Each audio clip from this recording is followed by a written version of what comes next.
Good afternoon, Michael Malice here. Let that be your welcome for the next hour. We have with us the great Maj Toure, head of Black Guns Matter. Maj, you are, unlike me and most of the guests I have on the show, actually affecting positive change in this country, because we sit around with our stupid mics, flapping our gums, and you're out in the field going city to city, helping people make their streets safer and helping people not escalate situations to get to a point where violence is necessary. What I was saying to you before is, I come from the Soviet Union. Russian people and Black people have something in common.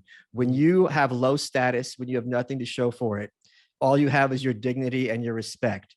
And if someone disrespects you, you have to fight back or else you're nothing. But what happens is you fight back and that other guy's got to fight back and everyone's escalating.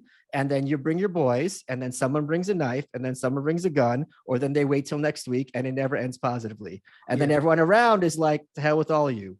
So how do you even begin to broach this subject to people? Because in a way, it feels like teaching someone with an eating disorder how to eat healthy, because what they hear is, you want me to be fat.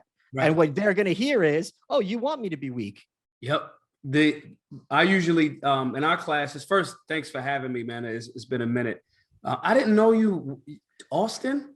Yeah, I got out of there. I'm soft. I'm not like you. He said, I'm leaving. I'm soft. I can't do it no more. Yeah. The first thing that we do is the first thing that we train people to ask themselves in any scenario, firearm or not, right? Is this worth me going to jail or dying over? Yeah. Some things the answer will be yeah. Like some things, even in, firearm ownership, I got a gun on me, this bad guy's doing something evil. Let me assess the situation. If he's pointing a gun at somebody and saying, hey man, you better give me the money out of the register. And the guy's being compliant and the guy's like, hey man, you can just take the whole register. At that moment, it's a few $100s or however much it is in that register. I'm not willing to go to jail, or I'm not willing to die over that. I'm not willing to kill over that. And that's usually later, because every tough guy says, man, I'm willing to kill. And it's like, okay, you could lose too. Yeah, right. So that's usually what we try to instill in a lot of our students. Is this thing that's happening, is it worth you going to jail or dying over, and then sometimes if you have like, a younger guy, or even sometimes guys that are like super tough, and I get it. I'm an alpha male. I have an alpha personality, but I also understand the importance of humility. And that's what we try to, translate. But when you have those guys that are more like, super, super tough, I say, well, hey, let's try this. Let's go. You stand in that corner or in the bathroom, depending on the facility that we're using. I want you to just stay in there. You got to leave your phone out here with me. You have to kind of be in the bathroom for 10 minutes. Just 10 minutes. You can't read anything. You can't talk. You can't engage. You just got 10 minutes. One, when they come out, it's like, man, that shit seemed like forever. That's one. You know what I mean? And two, then I usually say to those guys, like, okay, now can you deal with being in a cell 23 hours a day and 1 hour outside? And we just try to give perspective of, because we're Black Guns Matter, and obviously we teach basic firearms handling, manipulation, and all of that.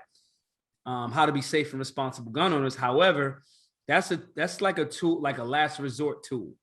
And if we start showing people that like, it's not, hey, just go to the gun. I mean, the phrase, like, to a hammer, everything looks like a nail, So if we show people like, your life has value, even that jerk that's robbing, the cash register, his life at some point has value. People care for him. People care for you. This does not always, I promise you, it's not like the movies. And if we translate that to people in the sense of, we've gotten you to slow down before it gets too crazy, you're not engaging in that snowball effect of potential trauma and quite possibly death. So that's one of the ways that we engage our students, to let them know, like, look, man, just getting a firearm, that's cool. We want you to have the means to defend yourself.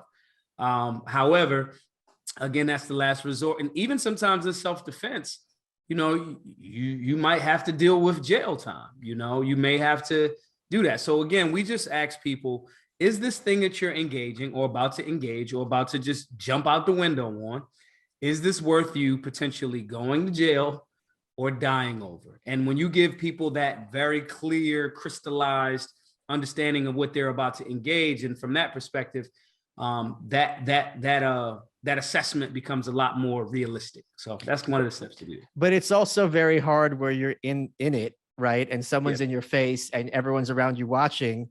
You're not thinking about jail. You're thinking your adrenaline's through the roof. You're in fight or flight. You're not thinking, oh, if I was in that bathroom for 10 minutes, that was tough. So I don't want to, it's hard. So how do you, in that moment have that presence of mind, especially when everyone's around you look like clowning you if you're going to back down? Well, usually, so two things. One, you're right. You can't just have one class and be like, oh, I got it. Yeah. My ego, I have solved. I'm enlightened. I'm Buddha now. Like that, it just don't go that way. Repeated scenarios and understanding a lot of scenario training helps with that. But even outside of that, before you get to that, if you've already gotten to the point where you're in the fight, I can 9 times out of 10 point to you 3 or 4 other areas that you failed to get to that point, right? So we try to, not only do we deal with de-escalation, but we heavily push avoidance. The reality is, if you put me in a position between like me going home or not, I'm going home. Yeah. That's just what it's going to be. I don't want to put you in the place where you're forced to be in that space. It's really empathetic, because when it's green light time, if it's condition red outside, I'm going to fuck you up. That's just it. Like I have too many people that are relying on me. I'm trying to make the earth better. Yeah. And so it's like, nah, I'm going to fuck you up. Now, let's not get to that point. So what are some of the things in avoidance that we can translate to people? Like even in more of a self-defensive situation, things like, the club, and like, first of all, after last year, if you don't have $10 million cash tucked, you probably shouldn't be at the club. I mean, like, businesses are horrible. Gas prices are very high. Like a turkey dinner, like a turkey's like $100, like whatever, right? So you probably should be making different economic decisions that add more equity into your life. So most times if we, and I know this sounds far away from guns, but it's more about, again, showing that person that they have value in their life. Your property values need to increase, right? This is your life. So the choices that you make that put me in a certain space, I'm not going to make those. Now, we can go all the way back to your economic choices that led you to the nightclub, where you're spending $400 for a bottle that costs like $40. Like, we can talk about that, or we can just speed up a little bit. We can say, okay, before I walk into this club, I'm getting out of the car. I've already failed at making $10 million. If you haven't, right? I failed at making $10 million. Now I'm still just going to participate in this thing. Okay, cool. Now that I'm going into this place, I'm making a decision that I'm giving some of the control up to multiple people. How can I mitigate that? Because I want to have a good time, and it's okay with having that good time, but how can I mitigate that? Okay, maybe I won't wear my $1,000 Yeezys because it's going to be a bunch of guys in here. Everybody's going to be drinking, having a great time. I would be frustrated if someone steps on my $1,000 sneakers. So I'm not going to wear my $1,000 sneakers into the place that people may be drunk and step on them, and they're not thinking about me. Yeah. And it's not personal.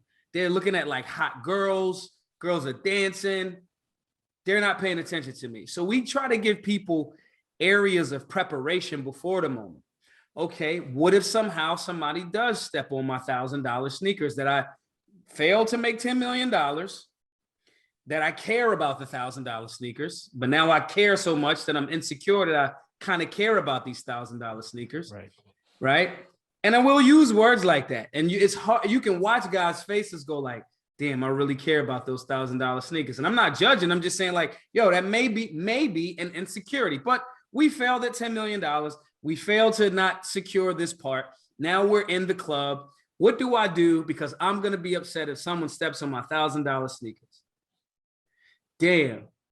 Right back to, well, you probably don't have a firearm in the club. So can you fight? If you can't fight, then you're probably your ego magically will fucking disappear, because if this guy's a fucking monster, you're not going to fight him anyway. So we just try to make people think about these things from a very honest and holistic perspective.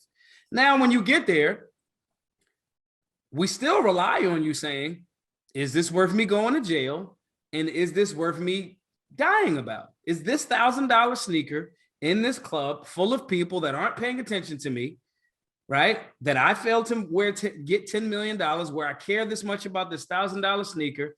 Is this fight with this dude or this stabbing, because he can stab you, is this worth it?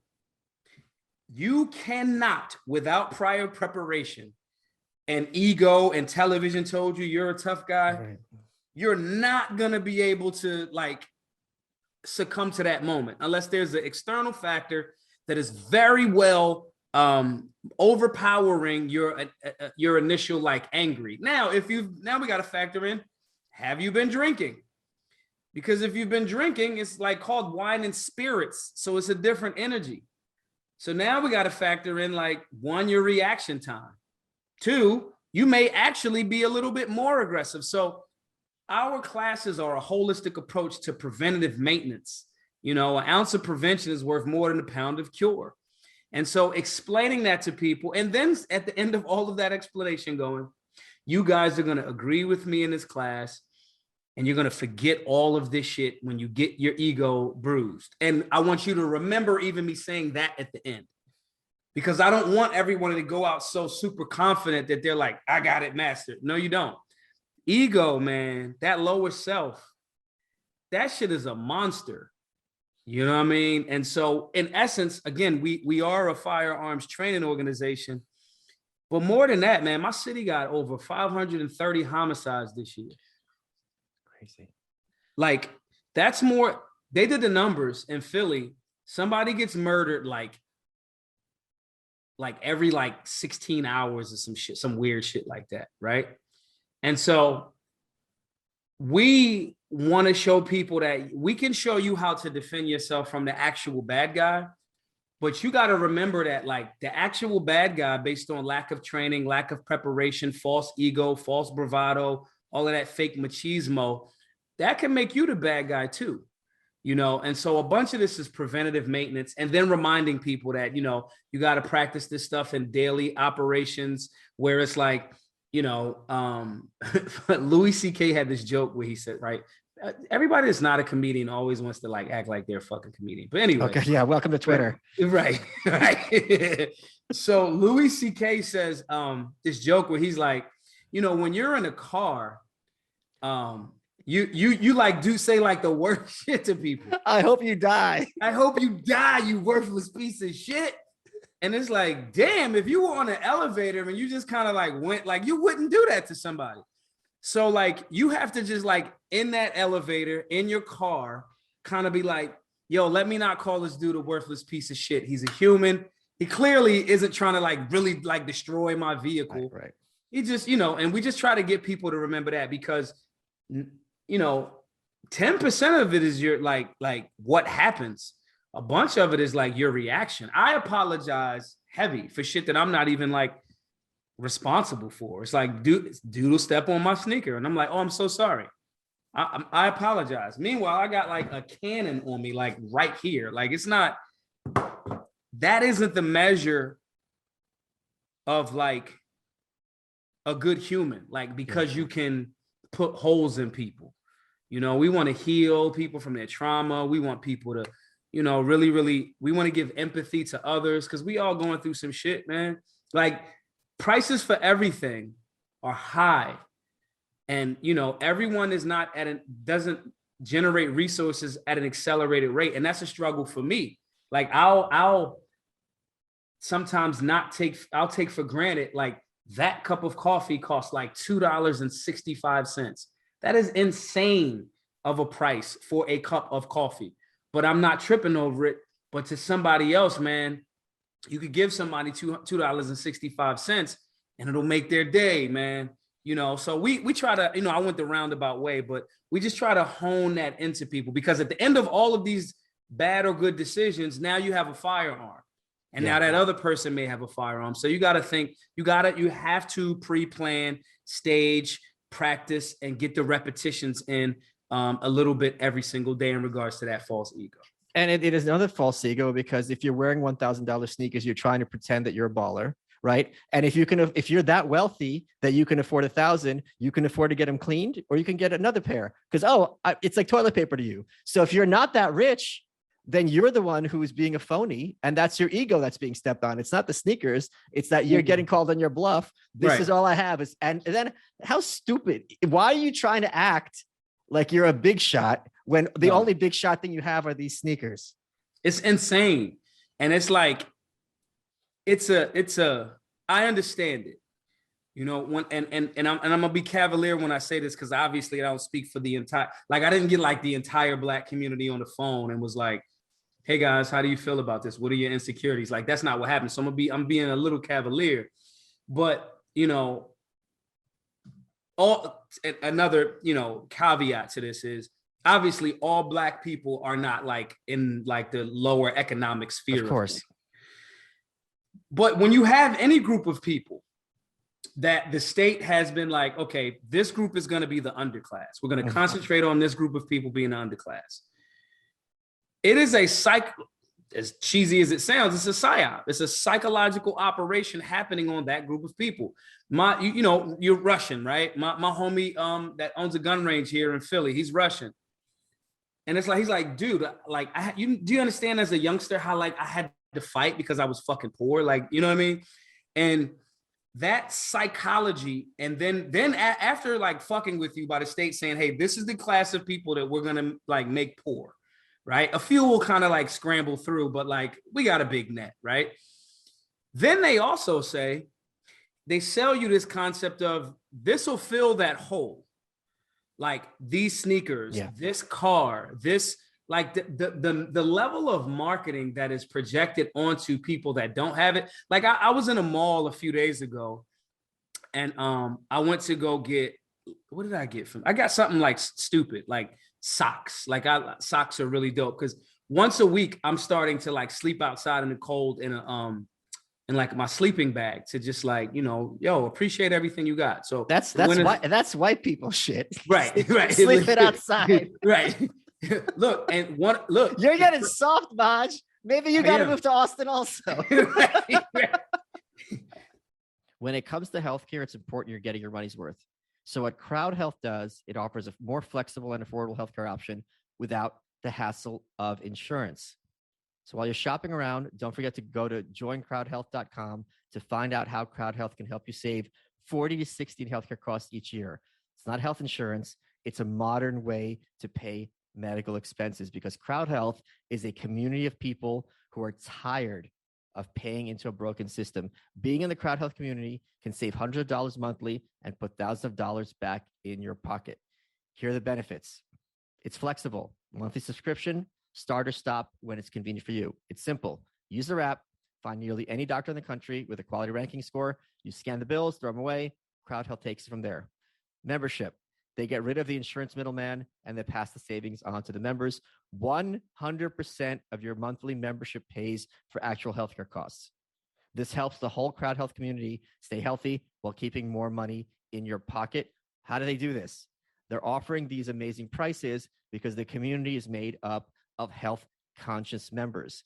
And they've got an amazing offer just for you guys. You get your first 6 months for just $99 a month. That's a saving almost half of their standard savings, a lot less than those crappy high deductible plans. Just go to joincrowdhealth.com/99 and use code WELCOME at sign up. That's joincrowdhealth.com/99 and promo code WELCOME. Remember, Crowd Health is not health insurance. It's a community powered alternative to health insurance, and terms and conditions may apply. Hey guys, want to take a second and talk to you about Fume. It's a sponsor that I really think is great. Let me give it the URL heads up. If you go to breathefume.com, BREATHEFUM.com, and use promo code Malice, you get 10% off. What is Fume? Fume is the #1 natural way to quit smoking. They take the benefits of super plants, behavioral science, and design to make quitting smoking a bit easier. What you get is a Fume. It's carved out of Canadian wood. And then you have these super plants, these cores that you stick in the end. So you have that replacement hand-to-mouth motion that smokers are kind of making a habit of. It's a great way to have an in-between step between smoking and going cold turkey, which is too much for many people. And now they sent me one. It's really cool. They have a 2021 holiday box with 4 unique cores. One is candy cane, one is eggnog, one is spiced orange, and one is snickerdoodle. Yes, we can call each other that. Only limited to 1,500. If you go to breathefume.com, BREATHE, FUM.com, promo code Malice, you get 10% off. And it's a great way to also save money because smoking is expensive on the wallet and on the lungs. So please do check them out and take care of your health. For your health. Let's get back to the show. So I'm doing this thing where I'm like, yo, I'm gonna sleep in the backyard, like out in, like it's woods behind my house. And I got it from, I took the 72-hour course with my brother Akil from Tailored Defense Training Group, right? It's 3 days and you literally, you have a book bag and it's like, he's a Green Beret. He's special forces. Like, you know what I mean? So it's like 72 hours, yo, you have to procure your own food, your own water. You have to, medicated iodine pills, all that other good stuff. And like, don't die, bro. And that's it. So I got that from him. So once a week now, I want to kind of like sleep outside of my sleeping camp, a sleeping bag, no tent or anything like that, make fire and just make do. And I'll have like a book, right? But my point in saying that is, the things that we in that mall were really, really, really like found important and found like, this is a value, this is status. I was walking through that mall and was amazed by that. And it comes to this point, I was looking at the line at like, and these stores do it on purpose. The mall I was at was King of Prussia. It's like Gucci. And I'm like, they have like a line and people are like waiting outside. It's fake. It's fake. And I'm like, get the fuck out of here. First of all, it's fake and I know it. And two, I don't wait in line to get food. I'll drive home first. I'll be like, yo, I got food in the house, right? Yeah. All of the class of people that were there of different ethnicities, I could kind of tell like, you guys don't have money.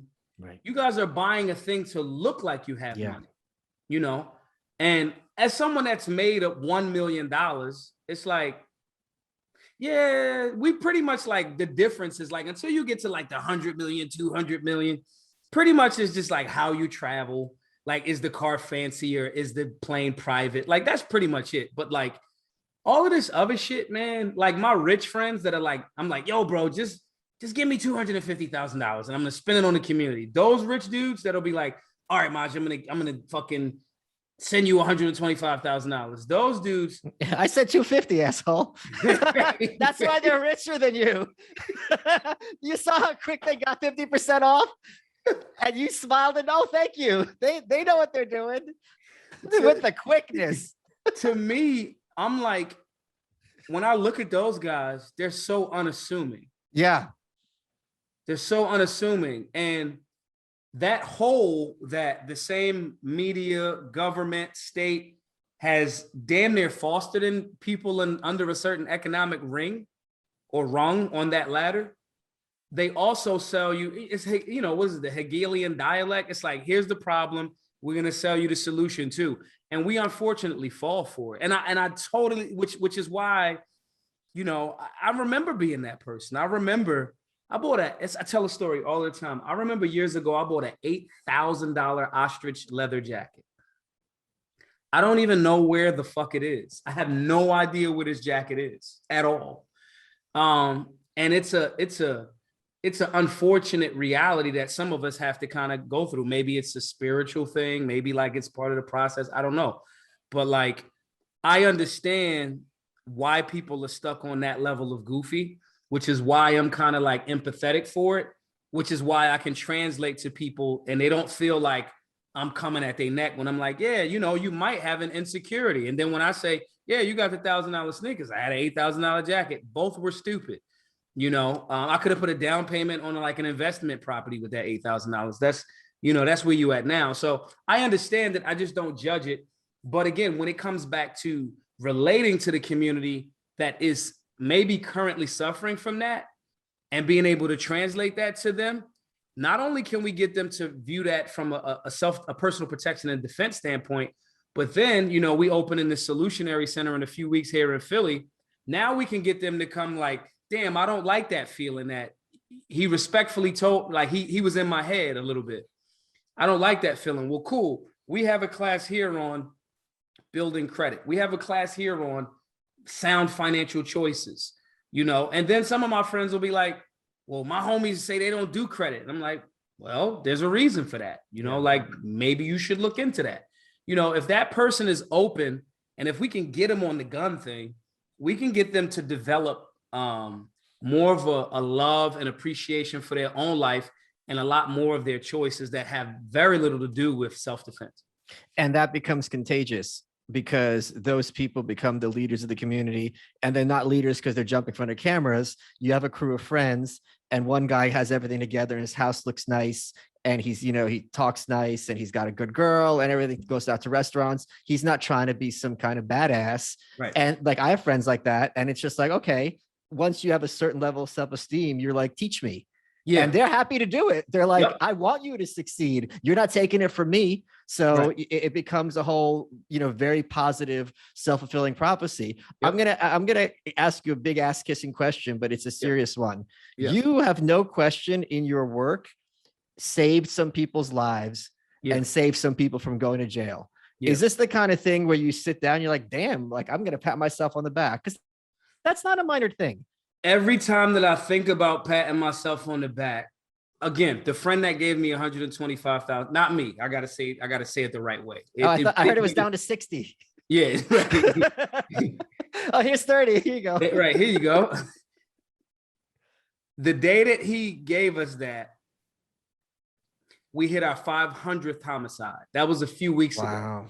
And you notice I said we're now around 430. That was a few weeks ago. So every time that I'm like, I'll have those moments where I'm like, yeah, that's cool. A good buddy of mine, Don Core, he's a firearms instructor out of Boston. He came to our first BGM class in Boston 4 years ago. And he was like, yo, I'm going to become a firearms instructor because of this class. Now I watch him. Last year I partnered with him. I drove to Boston and he was like, yo, can you come like partner with a class with me? I'm like, absolutely. And I just drove there. And he was like, yo, you don't have whatever. You run the class. I don't care. I'm going to bring people, so forth and so on. Those moments where you have somebody that's like, was thinking about it kind of, and then do it. And then you watch them like doing like stop the bleed classes for youth. Yeah. It's like, hell yeah. Those, I get more joy out of those because you become, I'm what's called a force multiplier. Yeah.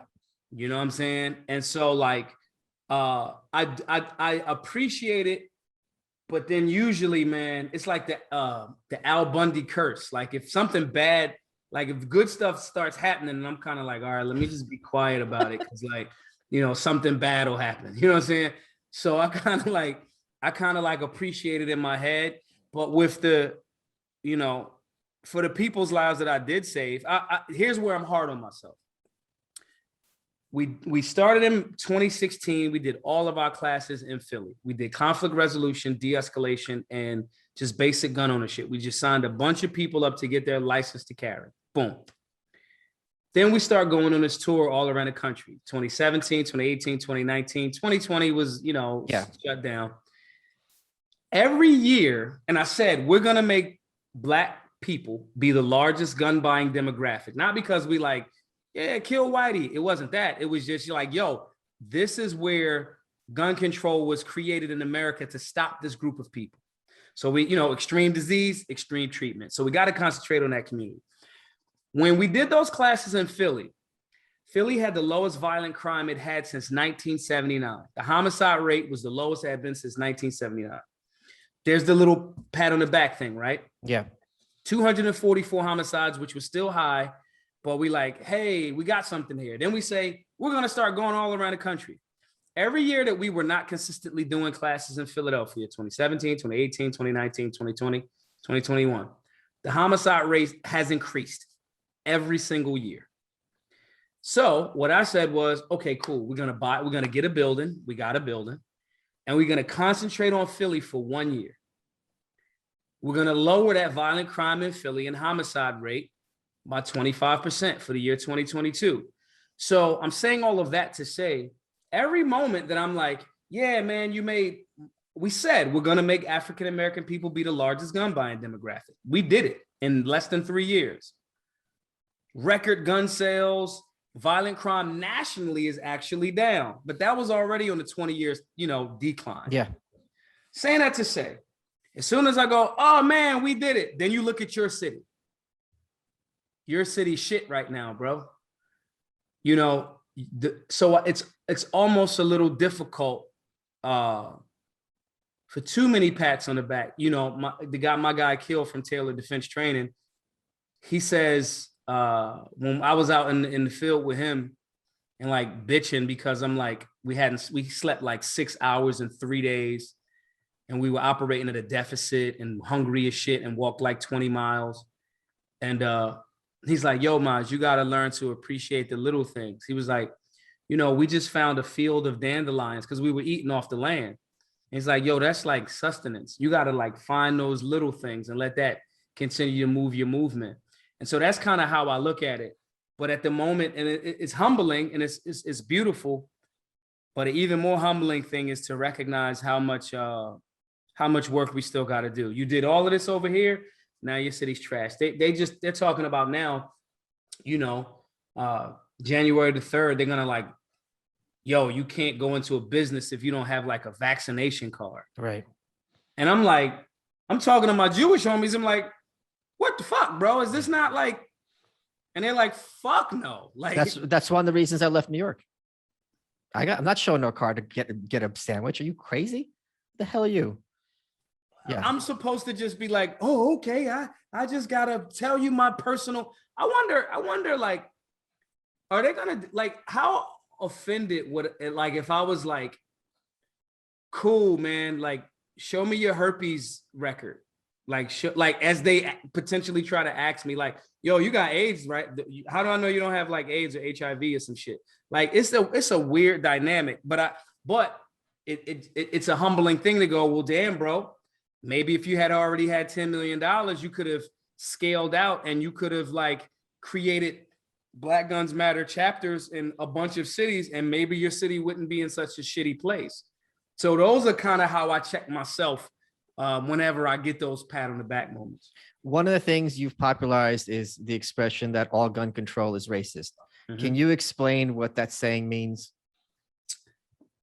Every single piece of legislation that currently exists, and I say the Constitution because it's a framework that a lot of people are unaware of, as well as don't really understand. And I can like have a point of reference, but the Constitution and the Bill of Rights were there to limit government. Yeah, like the state shouldn't be like, those guys were like, hey, by the way, like the state shouldn't have too much fucking power. And I say that because I think it's a beautiful document, but it's a piece of paper. Like I don't follow any unconstitutional statute at all, like at all. And the only reason why I say, constitutional, unconstitutional is because of the Bill of Rights. Hey, these things right here are things like government can't give you and government can't take away. Yeah. I'm perfectly in alignment with that. So all of the statutes, the second one of those Bill of Rights being the right of the people to keep and bear arms, not granted by government, not taken away by government. That's the supreme law of the land. Every single piece of legislation or policy that was created in the name of so-called gun control, the origin of it was, we do not want Black people to have the means to defend their life. That's it. We don't think that they're human. Yeah. So they don't have human rights. And that's if you believe that the Constitution is the end all be all. I think those guys were smart for codifying natural and human rights. That's the fly shit to me about it. it's not like, oh, because they said it. It's like, no, you dudes took some from like Rome, you took some from like Kemet, you took some from like over there, and you did this awesome quilt of human rights. And I'm not mad at that. So when the origin of this gun control was not you blacks, because you blacks aren't, we looking at you kind of like property. If that's the and mind you, the indigenous people were also lumped in that at that time. That is the origin of gun control in this nation. Every single piece of legislation and rules and unconstitutional statutes, mandates, which are not in alignment with the supreme law of the land, the Second Amendment, all of those are based on racism. They're just like bigotry, like a subsidiaries of like, fuck you blacks incorporated. Like that's pretty much it. So when I say all gun control is racist, I mean that. I don't mean like sensible gun laws to like keep the hands out of criminals. No, I don't mean that. If you are a good person, bad person, doesn't matter. There's guys, is a guy who seemed well-to-do. He like worked in the medical field. He had like issues a few days ago with his ex-wife and his current girlfriend and them keeping his children from him. He went to his girlfriend's house, shot her in the head. Oh my God. Then went and then got on Facebook and explained why he did it while he was in front of his like ex-wife's house and was like, oh, here's my ex-wife right here. Chased her in the house and murdered her too. And I'm pretty sure he might have been a nice guy. The reality is I don't care. I care that every human has the right, because we have the potential for good, we have the potential for evil. Every human, when I'm being an evil dick, should have the means to defend themselves from me being an evil dick. That's it. If you try to create legislation that says not for the blacks, and then you just now go, okay, we're going to group everybody in this shit that we initially intended. Can you imagine? Like, and you brought up Russian and black having similar things, but I'm thinking like people, my homies that's like Muslim, like the Uyghurs in China right now, like, oh yeah, you guys are fucked. You know what I mean? You know, my Jewish homies, I'm like, can you imagine if somebody said like, well, you know, the whole Holocaust thing, it initially started for the Jewish people, but now we're just gonna like get like Samoans and like it's like retarded. And so when I say that, it's not like because it's a cool t-shirt that I own, but it's a factual statement based on things that we can literally go look at. You can go look at the history of it. North Carolina changed their damn state constitution back in the day. It was like, paraphrase, right? All able-bodied men should own a firearm. And it was like, record scratch. All able-bodied white men. Oh, really? Yes, I bullshit you not. Wow. They amended their constitution. Now, when I say that, some people incorrectly associate that with me being like, down with whitey. And it's like, nah, bro, I don't really have time to be hating nobody. I'm just saying like, yo, this is the history of our nation that we live in. I don't want anybody hiding it. I don't want that shit pretending like it didn't happen. I want history. Like if you looking at that shit, right? That shit at significant points of world history, that shit hurts. That shit is like, God damn, what? Yeah. We did what? You know, and I think sometimes we try to like gloss over it because A, it's painful to look at, or B, you trying to do that shit again. You know what I mean? And so gun control being racist and like you step back from America, you step back into the global history conversation. Yo, them shits like gun confiscation happens before like massive fucking murders. Yeah. Like there's not even like there's no way to even like argue against it. It's too factual. So sharing that and getting that messaging out there, because I'm gonna keep it a buck.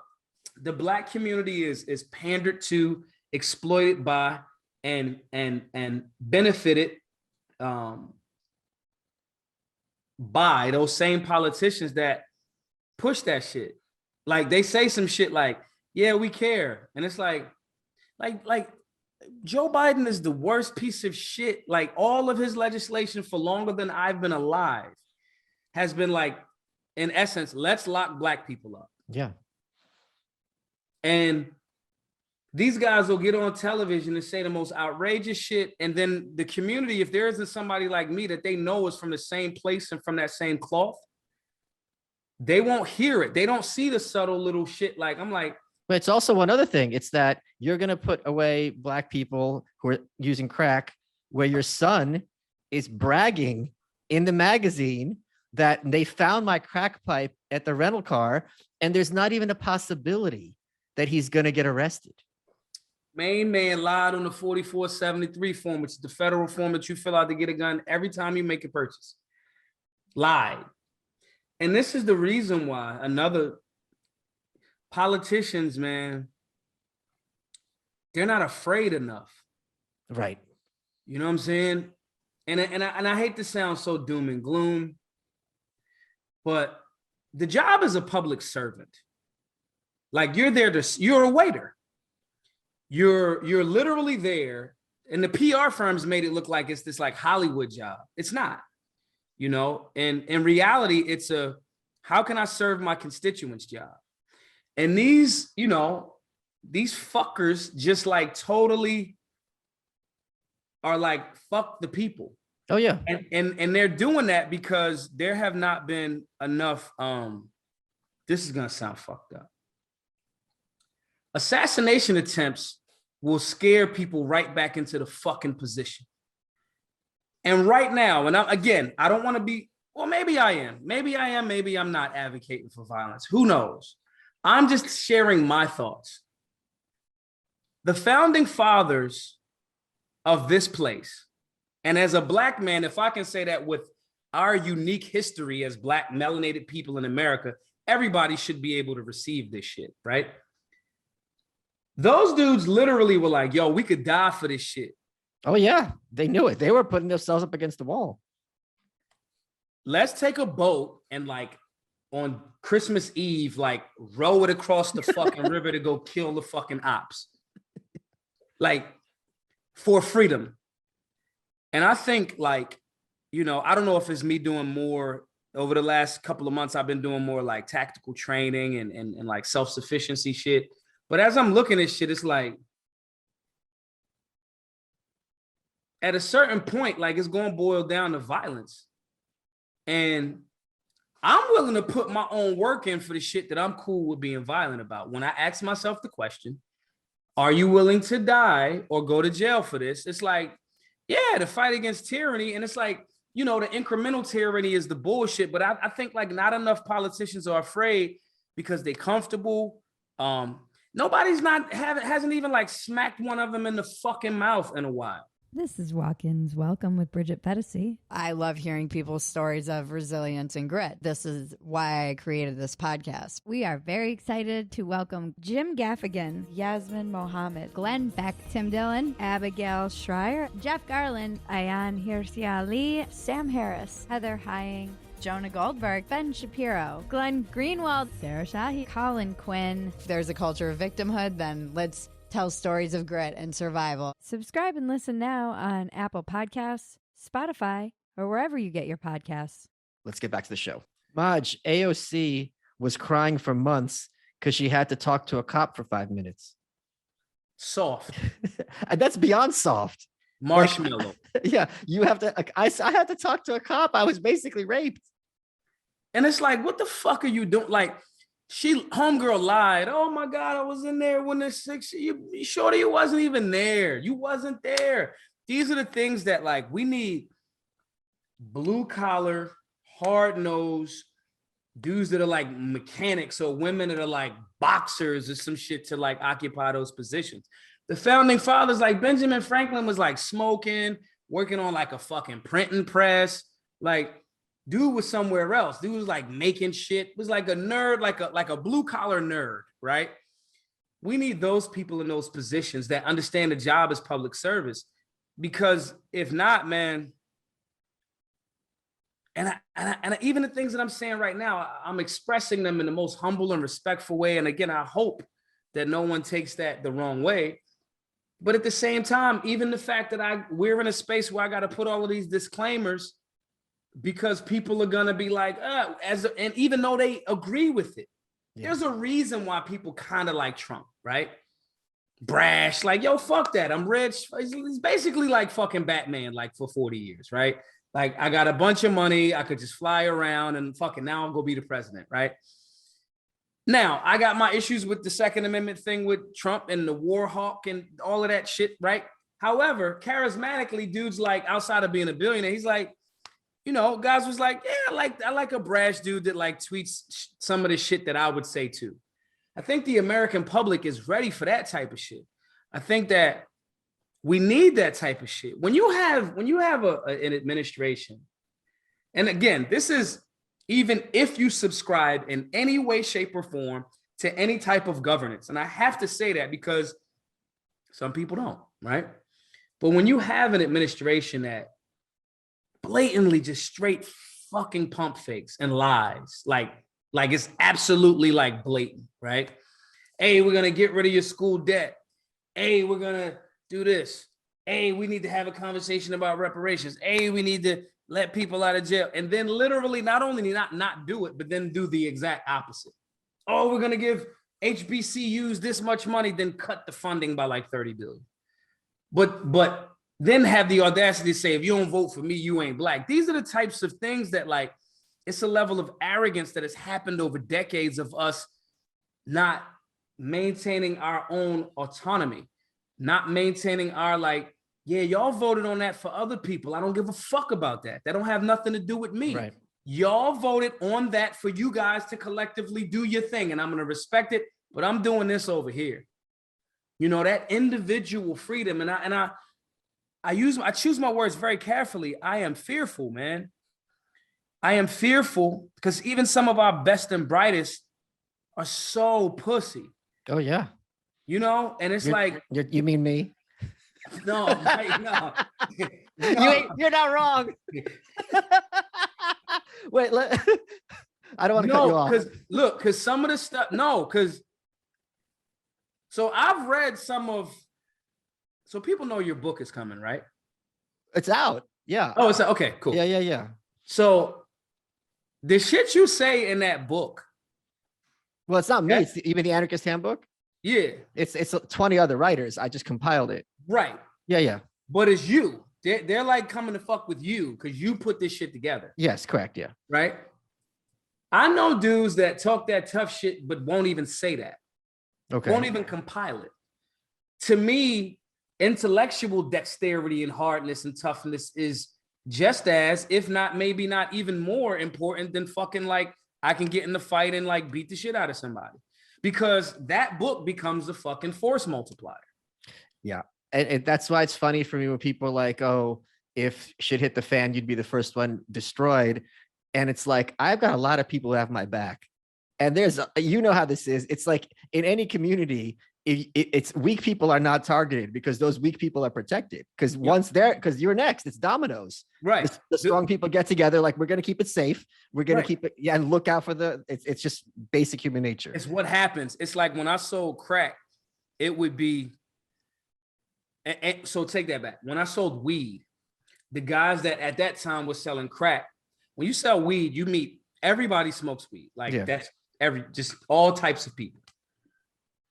The guys that sold crack and coke would, like, in high school, would try to like almost pick on the guys that was like playing like Yu-Gi-Oh cards and shit. And I'm like, yo, leave him the fuck alone. That's my little homie. Like he buys weed from me, and two, like, I like him. Like, I want to like trade cards with him and shit. Like, so if you fuck with him, I'm gonna fuck with you, you know? And so like, that's a real thing. And so those guys that play that tough shit, I'm watching all these. I live in a liberal city. Yeah. And I'm watching all of these people. There was a bar, a restaurant called Johnny Brenda's. And they're like and I used to like their like chicken sandwiches, and they made good drinks.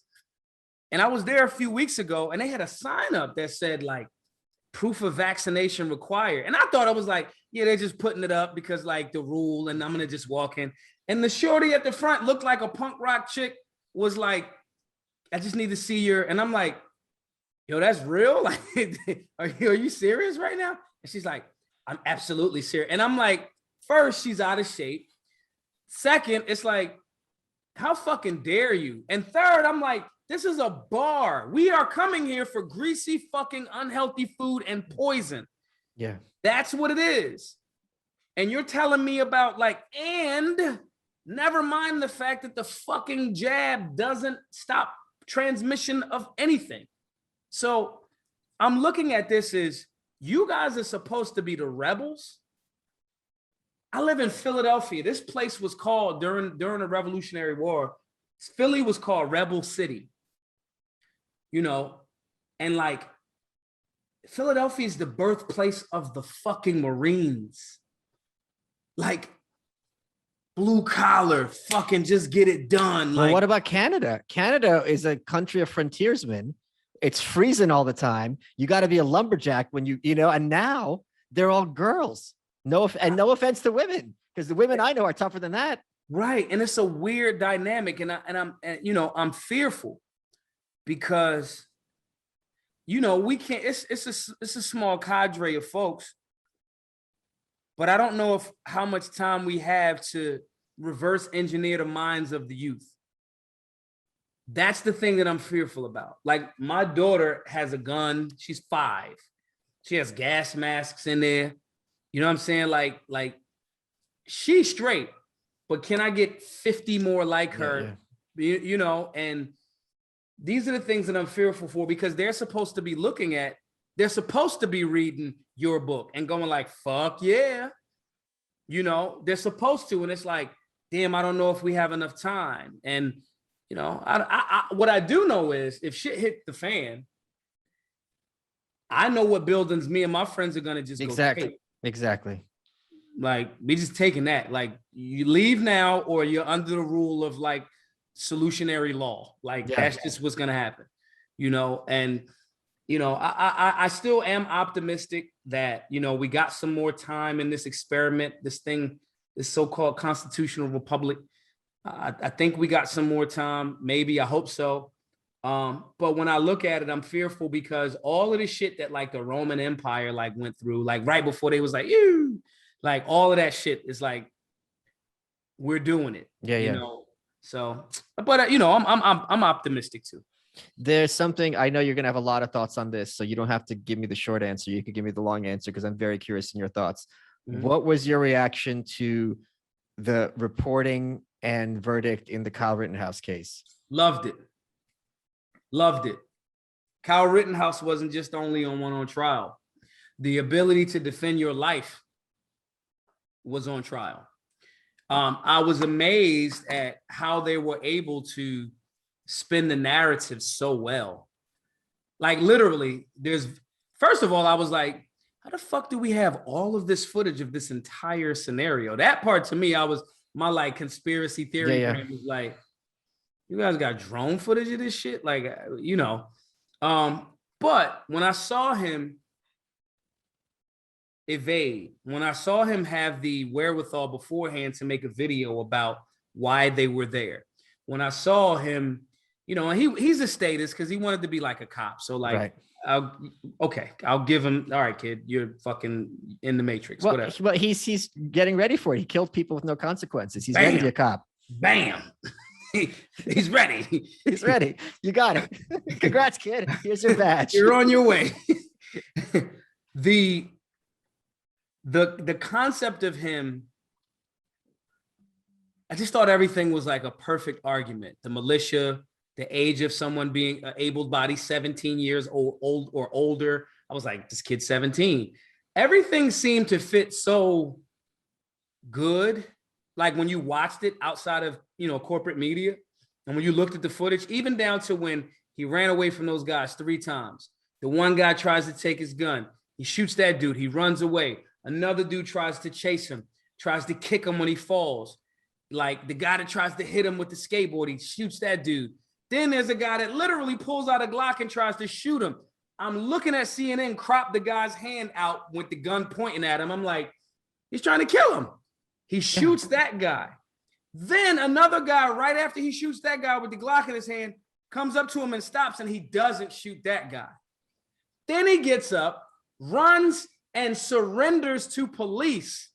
And the police fucking just let him go. No, they pepper sprayed him. Okay, but they let him walk. No, by, but I'm saying it's even worse. He goes to the cops and the cops pepper sprayed him. But all of that was so beautiful to me. Yeah. Like he did everything right? And then I thought to myself, man, there's no way anybody could take this out of context. God, was I wrong? And it was like, I watched then so many people like legit was like, he went to a Black Lives Matter rally with the intent to, I'm like, yo, it wasn't a BLM rally. Like it wasn't, it like at all. At the middle of the night? What are you talking? Yeah. What the fuck are you talking about? Then, And he's only killing white people. then the legend continues to grow. One of the guys he shoots, like raped like 5 kids. Children, yeah. Children. This same guy that he domes is literally white dude saying to Kyle Rittenhouse, shoot me, nigga. Shoot me, nigga. It's on video. But I heard people telling me he was shooting black people. I'm talking about after the verdict. And I'm like, man, it gave me, you ever play chess with Well, somebody? it's like your other shirt. What does media stand for? Most effective devil in America. Yeah. And you ever play chess with somebody and they make a really good move and you want to be mad because you want to win, but you're like, God damn, that was a great, like you almost want to like take notes and be like, wait a second. And then be like, all right, man, that was a great move. When I saw the media do that, I was like, man, you guys, hats off to you guys. So then the verdict comes and I'm looking at people that have no information about the case. You know, I'm looking at my conservative friends because my friends run the gambit. Yeah. And I'm looking at my conservative friends and I'm like, you guys are getting extremely like fact-based right now, but you weren't as fact-based for that Ahmaud Arbery case.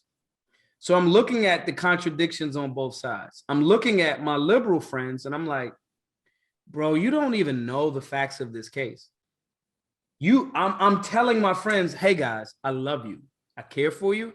Some of you, I would not throw to bait in the zombie apocalypse. I care for you that much. But with that love and empathy and care, you guys are like repeating these talking points and have done no knowledge of this case at all. And I started to ask my liberal friends, I would be like, listen, because they would all have the same talking points, right? They'd say stuff like, he crossed state lines with a gun. I'm like, well, that's not true. That's not true. That's not what happened. But even if he did, you guys know that I take my guns across state lines. I tweet it. I say, hey, I'm in New York. I'm going to do Fox. I'm in Rupert Murdoch's building and I have a gun. I tweeted it. So if I was in New York and guys were trying to accost somebody and I shot them and I actually took a gun across state lines, would you advocate for me to go to jail when I defended my life and somebody else's? Then I watched their like programming fucking like break. And then when I went back to my, conservative friends, they would be very like, oh yeah, he was defending, they tried to whoop whoop and all of this. And I would go, yeah, that's interesting. Because I didn't see that same energy when Breonna Taylor's boyfriend returned fire to fucking cops with the wrong address, wrong intel, and murder her. I didn't see you guys saying that's his castle. He has the right to stand his ground in that home. I exist in the space between like the great shit and the fuck shit on both sides. And if you love me, and if you, like you say you do, we love your work, then you'll understand that the contradiction that I'm trying to share with you about what you're saying and how you're viewing this thing is to actually strengthen you. So all of these things, this case gave me a great opportunity to learn, to watch, to make people literally walk right out on the ledge, and snipers say like, stitch them up. When people walk from behind cover, not concealment, but cover, now it's time to stitch them up. These people on both sides were just walking out there with their contradictions for me to kind of like stitch them up. When the verdict came, I was just like, Yeah. It's a court case that's done right has too many facts. Then when CNN like went through, once he got exonerated or found innocent, sidebar, nobody says innocent anymore. Everybody says guilty or not guilty. Fuck that. Like, let's start saying innocent. But anyway, when he was found innocent, CNN doubled back and was like, oh, there's a lot of things that we found out in the case that we didn't. And I was like, oh, you're trying to cover your ass. Yeah. The point I made to conservatives, which I think opened up a lot of their eyes this case, is imagine if you're poor in this country or poor and uneducated, and some prosecutor decides to make you a statistic. You have no chance, because he's going to do whatever he needs to make you break. Your public defender is going to tell you, look, if you don't take this plea, you're looking at life. You're a trashy person. The jury's not going to respect you. You're not articulate, right? And this legal system, one of the reasons I am an anarchist is the legal system is very much stacked against the poor. We do not have equality under the law. You cannot have equality under the law, because that rich person is going to have that fancy lawyer. That fancy lawyer is going to have a relationship with the judge and the prosecutor. Yep. They're going to work things out between them. Whereas if you're trash, even if you're an asshole, right? Just because you're an asshole doesn't mean you should be in jail for the rest of your life. Just because you're a loudmouth or so on and so forth. That prosecutor has a reason to pick you up. He's going to make his name, because I'm putting away these criminals, law and order. Now I'm going to run for mayor. I'm going to run for attorney general. And I think this case showed them how when someone has video footage, did the right thing repeatedly, is assaulted by a child rapist, he can still be portrayed on national television as a Klansman. That is amazing. Most effective devil in America. That shit is like, the way that I was looking at it was like, man, this kid's legend just keeps growing. When I was like, he shot a pedophile, I'm like, this kid is like, it was almost so beautiful that, again, I was like, man, who sent you, man? This is almost too perfect. Is this from the Bible? Right. I'm like, this is like, wait a minute now. So, but it exposed a bunch of contradictions. The reason it's just like me. I don't have $20 million yet. But the reason why I get away with tweeting, I have a gun and I'm in Fox News Corporation about to do XYZ show. You know, when I openly say, yes, I do not follow unconstitutional statutes. I don't. It's not because they're like, oh man, he's doing the right thing. They know that I have a bunch of attorneys that they know I'm going to fight the case all the way to Supreme Court. And those attorneys would love to set precedent. Oh, yeah. So I won't even have to pay. That's like the reality. That's why they're not doing it. They're like, nah, like I wouldn't even have to like pay for, like my phone would be like Lending Tree, like how you like the banks compete for you. It would be like lawyers, like, okay, come on, like, can we pay you to take this case? You know what I'm saying? So it's just the reality of the situation. It exposed so many people's contradictions, even my own. Because for a moment, I was like, man, is there a two-tier? Like, I'm a fan of being informed and stacking the deck in your favor. Sure. And all of that other shit. But I was kind of like, I fell to the like, almost for a minute was like, man, the television is going to win this one. And I stepped off of my own square, you know. But then I was like, when the verdict came around, I got back to it. But it was an amazing, and I love the fact that he was found innocent. I love the fact that he's traveling around now. I hope he isn't I hope that experience, this is where it'll be a contradiction for him. If you were just persecuted for defending yourself, which is a human right. Yeah. And you become an agent of the state that then tries to tell someone else what firearms they can have at what age and when, that will be the ultimate like fucking contradiction. So to me, I'm interested in seeing how that part of the story unfolds. He'll talk about it because the book deal's already fucking coming. The movie deal, whatever, it's coming. Like he's gonna have a fucking Hulu or Netflix something. It's gonna happen. How can people support your work, Maj? Where can you send them? GoFundMe.com/Black Guns Matter. Every single penny that you see on that page has already been spent over the last 4 years. I have to say that because people think I'm holding that shit in like an interest-bearing account some fucking weird. Like these classes cost money. Yeah, of course. So yeah, if you want to support, GoFundMe.com/Black Guns Matter. If you're like one of those really, really rich dudes, it's Q4, baby. Like the donations are tax deductible.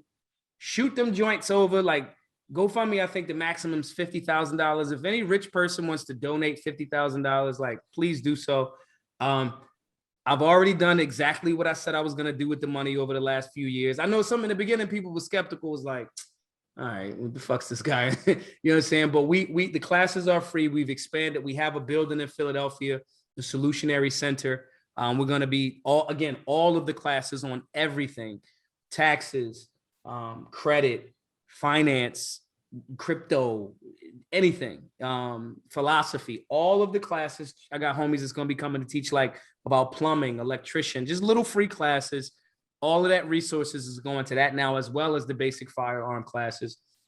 Yeah, so if you want to do that, if you're a small business that's impacted by the goofy shit that the state is doing right now, email us, putting together a directory of businesses that we can support, while we also highlight the businesses that's compliant with the dumb shit. So we can tell people, don't go here, go here. Solutionarylifestyle@gmail.com. If you're a small business, you make something, whatever, you want to like send me one to like do a review and give some love to it, email me. If you're a small business, I'm not charging you for that shit. If you're a corporation and you got a lot of fucking money, bro, like my rich friends give us money for the work, like, yo, pitch in a bit. Like, come on, dude. This is a completely voluntary effort. We have armed a bunch of people, millions of people across the country, got them going in a direction of their human rights, all voluntarily. All of the donations are volunteer based. We are crowdfunded. And yeah, man, if you're a really rich dude that just wants to be like, here, Maj, here's $50,000, cool. Send me your number, email me, we'll chop it up, whatever. I'll come like shoot the shit with you and all that other good stuff. But the reality is, man, my next year, we have to. Chicago has, you know how many homicides Chicago had this year? Oh, I don't even want to know. It's terrifying. It's over 1,000. Weren't there 3 kids killed at the University of Chicago? Yep. That's completely insane.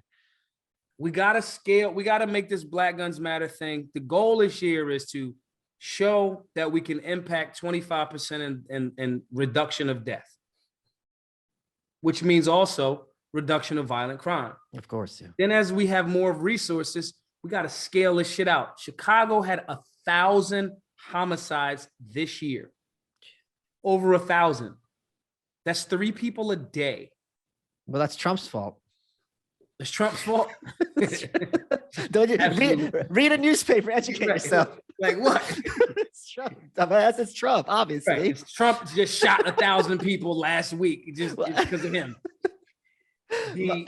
The making sure that we can create something that's scalable and giving people understanding of equity and the value that they have in their life. You know, if you believe in the phrase Black Lives Matter or All Lives Matter, cool. Let's fucking like put some resources towards it.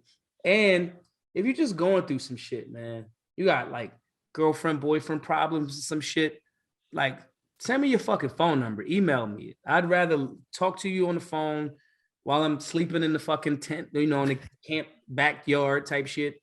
I'd rather do that than like fucking read your obituary. And I don't know you. Yeah. You know what I'm saying? I got love for you, you know? So email me, donate. That's how people can kind of like, you know, get at me, follow me.